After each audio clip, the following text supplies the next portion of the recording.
So, what you'll need is 350 milliliters of soy sauce, 350 milliliters of dashi or water, basically a 1-to-1 ratio, 100 grams of sugar, 1 small onion, about 3 cloves of garlic. I mean, you can add more, but it kinda depends on you. Roughly a tablespoon of sesame seeds, 2 green onions, 2 chilies, or any hot pepper of your choice, and as many soft-boiled eggs as you like, or you can fit into the container where you're going to make the whole marinade. Let's do this. For the marinade, I'm going to use this container.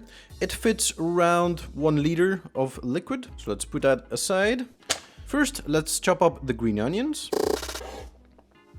Then the chilies. You can leave in the seeds if you want to, but I'm just gonna take them out for texture purposes. Then the onion. So while the dashi or the water is still hot or lukewarm, you want to dissolve your sugar in it. Just gonna pour the sugar in there. You can also pour it straight into the marinade, but I find it this way a little bit easier to dissolve the sugar.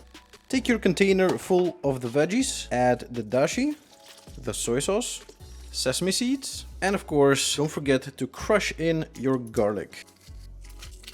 Now give it a good stir, that everything is nice and incorporated. Smells amazing already. So all you have to do now is just put in the eggs. Just tuck your eggs underneath all of that veggie goodness so they get all evenly marinated.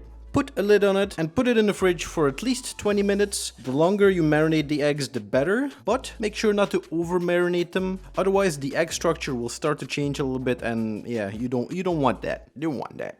I don't know why it sounded so weird. 2 hours later, let's have a look.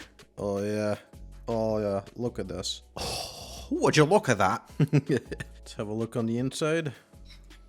Oh hell yeah, look at this. Perfectly soft boiled. Get some of that sauce on there. Put it on some rice and enjoy.